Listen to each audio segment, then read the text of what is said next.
ఆది నుండి దేవుడు దీనులకు సిద్ధపరిచిన రక్షణ, ఆ శుభవార్త ఇక్కడ ప్రభు సిద్ధపరిచింది యేసుక్రీస్తునందు నేడు దేవుడు సమస్త మానవ జాతికి ముందు పెట్టాడు. ప్రభువుకు యెహోవా ఆత్మ నా మీదికి వచ్చి ఉన్నది, దీనులకు సువర్తమానము ప్రకటించుటకు యెహోవా నన్ను అభిషేకించెను.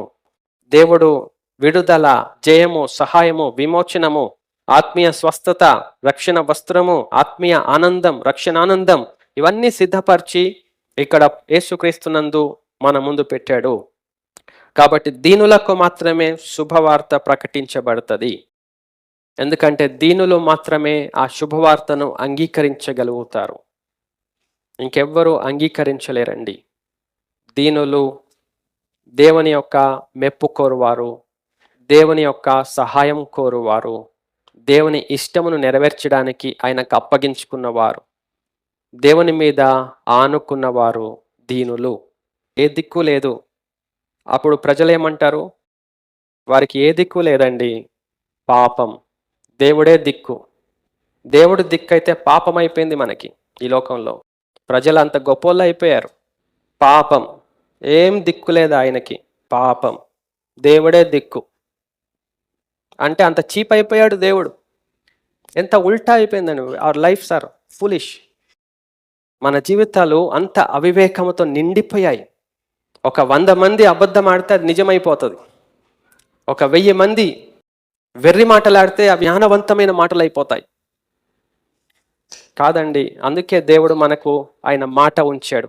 దేవోక్తి లేని ఎడల జనులు కట్టులేక తిరుగుదురు. దేవోక్తి అందుకే ఒరాకిల్ ఆఫ్ గాడ్, లేకపోతే మన ఇష్టం. దేవుడు దిక్కైతే ఎంత ధన్యత అండి. కానీ మనుషులకి వాల్యూ లేదు దేవుడు దిక్కుంటూ. అందుకనే ప్రభు అంటున్నాడు, బీదవారైన మీరు ధన్యులు. బీదవాళ్ళు ఏం చేస్తారండి? పేదవాళ్ళు, ఎవ్వరూ లేరు, దిక్కు లేదు వారికి, ఏమీ లేదు, ఆస్తి లేదు, డబ్బు లేదు, మంది లేరు, ఎవరు చూసుకునే ఎవరు లేరు. వాళ్ళు ఏం చేస్తారు? దేవుని వైపు చూస్తారు. దేవుని వైపు చూచినప్పుడు ప్రభు సహాయం చేసి ఆదుకుంటాడు. ఆయనే వారిని నడిపిస్తాడు. అందుకే ప్రభు అంటున్నాడు, బీదలైన మీరు ధన్యులు. ఒకవేళ మనకు ధనవంతులం అనుకోండి, మనం ఏం చేస్తాం? దేవుని మీద ఆనుకోము. ఆ ధనమును మనం ఎలా ఉపయోగించుకోవాలో చూస్తాం. ఆ ధనమును ఎలా మల్టిప్లై చేయాలో ఆలోచిస్తాం. ఇంకా ఎక్కువ ధనం సంపాదించుకోవడానికి, మనకు ఆధారం చేసుకోవడానికి అష్యూరెన్స్, ఇన్సూరెన్స్ అన్నిటినీ మనం సమకూర్చుకుంటాం. దేవుని వైపు చూడం. ఒకవేళ దేవుని వైపు చూస్తే, ప్రభువా ఈ ధనాన్నంతా నువ్వు కాపాడు, నా ఆస్తిని కాపాడు, నా ఉద్యోగాన్ని కాపాడు, నా వ్యాపారాన్ని కాపాడు, నాకున్న సంపదను కాపాడు, నాకున్న వాటన్నిటినీ కాపాడు ప్రభువా అని దేవుని వైపు చూస్తాం. అది ఆత్మీయ రక్షణ, ఆత్మీయ దీనత్వం కాదు. దేవుడు దీనుల యొద్దకు వచ్చి నివసిస్తానంటున్నాడు. అబ్రహాము మిక్కిలి ధనవంతుడు, యోబు మిక్కిలి ధనవంతుడు, యాకోబు మిక్కిలి ధనవంతుడు, ఆస్తిపరుడు. వారు దీనులుగా లేరా? ఎలాగుండగలిగారు వారు దీనులుగా అంటే, వారికున్న ఆస్తి, వారికున్న డబ్బు, వాటిని వారు తృణీకరించారు. ఏమాత్రం వాటి మీద మమకారం, ప్రేమ పెంచుకోలేదు. అందుకే ప్రభు అంటున్నాడు, తమ ఆస్తి యందు నమ్మిక ఉంచిన వారు దేవుని రాజ్యములో చేరటం అసాధ్యం. ప్రభు పట్ల మనం నమ్మకం ఉంచాలి. మనం ప్రభు మీద ఆనుకోవాలి. ఆయన మనకు ఆధారం అని మనం విశ్వసించాలి. దానికి సిగ్గెందుకు, నామోషి ఎందుకండి? దేవుడు మన సృష్టికర్త. He's not an ordinary something else. ఏదో మనం చేసుకున్నవాడు కాదాయన. He is the beginning and the end. ఆయన క్రియేటర్, సమస్తమును కలుగు చేసిన ప్రభు. ఆయనను ఆనుకోవడం, ఆయనను ఆధారం చేసుకోవడం నామోషియా. ఆయన ఇచ్చిన డబ్బు అయితే మంచిది, ఆయన ఇచ్చిన మనుషులను ఆధారం చేసుకోవడం గొప్ప సంగతి. ఇవన్నీ ఇచ్చిన ఆయనను ఆధారం చేసుకోవడం మంచిది కాదా? అలా స్థితిలోనికి అయిపోయింది మన జీవితం. అలాగుండొద్దండి. దయచేసి మీ యొక్క ఆత్మీయ జీవితమును మేల్కొల్పండి. మీరు లేచి ప్రభు వైపు చూడండి. మీరు తేజరిల్లుతారు, మీరు బ్రతుకుతారు. బీదలైన మీరు ధన్యులు, దేవుని రాజ్యము మీది. ఎందుకంటే బీదలు వెంటనే దేవుని వైపే చూస్తారు, ఇంకేముంది దిక్కు. అందుకని అన్నీ ఉన్న దేవుని భక్తులు అంటున్నారు, నేను దరిద్రుడను, నేను దీనుడను ప్రభువా, కనికరించి నన్ను ఆదుకో. నేను శ్రమల పాలై దీనుడనైతని, నన్ను కనికరించు ప్రభువా అని ప్రార్థన చేస్తున్నారు. ధనవంతులు, కింగ్స్ అండ్ ఎంపరర్స్, గొప్ప గొప్ప రాజులు, దేవుని భక్తులు, వారు పలికిన మాట. ఆత్మ విషయమే దీనులైన వారు అంటే అదే. మనకున్న అధికారం, మనకున్న డబ్బు, మనకున్న ఆస్తి, మనకున్న మంది, మనకేమి నమ్మకం ఉండదు వాటి మీద, ఏ మాత్రం ఉండదు. తిన్నగా మన దృష్టి, మన హృదయం దేవుని వైపే వెళ్తుంది ఎప్పుడు. వాళ్ళే ఆత్మీయ దీనులు, వాళ్ళే ఆత్మ విషయమే దీనులైన వారు ధన్యులు. నిశ్చయముగా పరలోక రాజ్యం వారిదే, కన్ఫర్మ్డ్. వారు ఖచ్చితంగా ఆత్మలో నడిపించబడతారు, సంరక్షించబడతారు, సిద్ధపరచబడతారు. వారు పరలోక రాజ్యం చేర్చబడతారు. అది దేవుని రెస్పాన్సిబిలిటీ. కాబట్టి ఆత్మీయ దీనత్వం మనం కలిగి ఉండాలండి. అది ఒకటే ఒకటి ప్రభు అంటున్నాడు, వేటిపైన దేనిపైన ఎవరిపైన నమ్మకం పెట్టుకోకండి, వేటిపైన దేనిపైన ఎవరిపైన ఆనుకోకండి, ఆధారపడకండి. మీ సృష్టికర్త పైన నమ్మకం పెట్టుకోండి, ఆధారపడండి. వారు ఆత్మీయంగా దీనులైన వారు. ఆ మాట, ఆయన మాట వినగానే లోబడతారు, ఆయన మాటకు భయపడతారు. వారందరూ ఆత్మ విషయమే దీనులైన వారు. ఇట్టి వారికి దేవుడు పరలోక రాజ్యం సిద్ధపరచాడండి. అది మోక్షం, అది సుప్రీం బ్లెస్సింగ్. అది మనం కలిగి ఉండాలి. ఆ ధన్యత మనమందరం కలిగి ఉండాలి.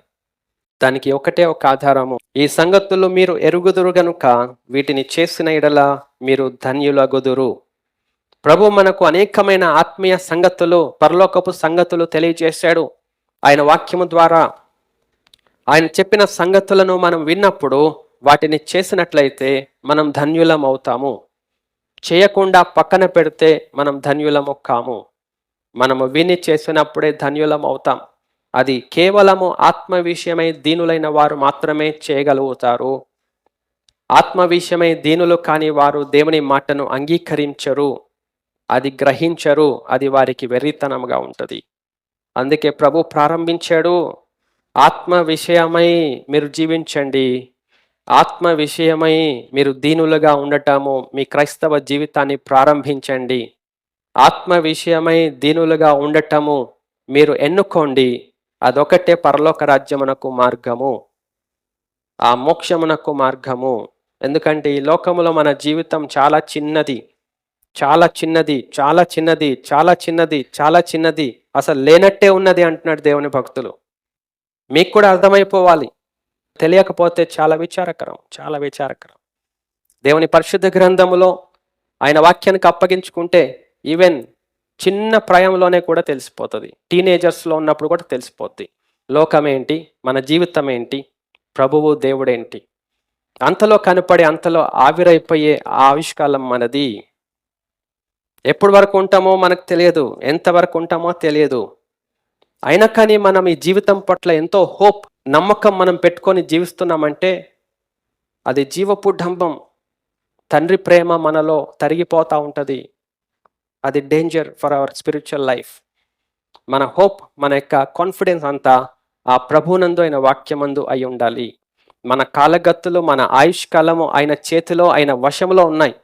మనం ఆయనకు అప్పగించుకొని మనం జీవించడమే. ఆత్మ విషయమై దీనులైన వారు ధన్యులు, పరలోక రాజ్యము వారిది.